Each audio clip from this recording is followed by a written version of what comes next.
Welkom leerlingen van HAVO 5 en VWO 6 bij dit filmpje uit het examen van 2023, tijdvak 2. Interconsonie pregunta 9, het betreft vraag 9 uit dat examen. Introduction.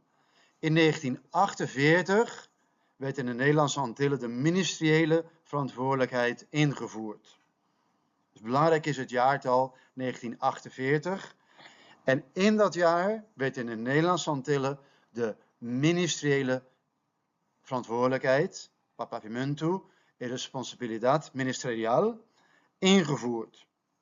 Ingevoerd betekent, vanaf dat moment ging het echt in. Kijk het uit pregunta. E parte 1 di pregunta. Deel 1 van de vraag. Geef aan wat de ministeriële verantwoordelijkheid inhoudt.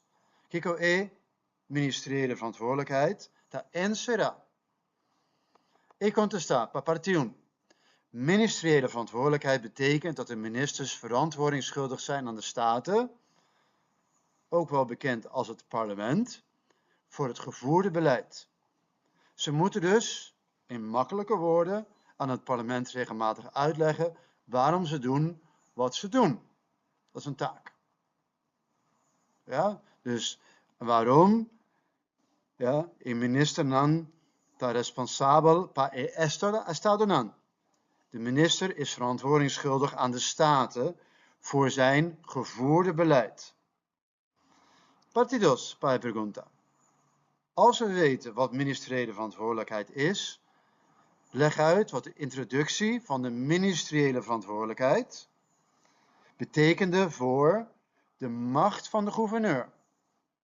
Dus wat betekende de ministeriële verantwoordelijkheid voor de macht van de gouverneur? E contesta, pa pregunta aqui.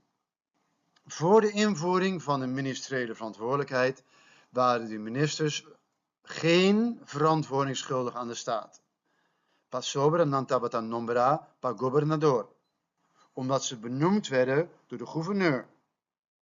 Dit is de gouverneur tijdens de Tweede Wereldoorlog en dit is de gouverneur in 1948. Ze werden benoemd door de gouverneur, dus de ministers voor 1948 werden benoemd door de gouverneur. Met de komst van deze verantwoordelijkheid verloor de gouverneur de macht om de ministers en een deel van de staten te benoemen. Llegada de responsabilidad aquí, gobernador a perde e poder pa nombra e minister nan. Hij verloor met dit alles zijn uitvoerende en wetgevende macht.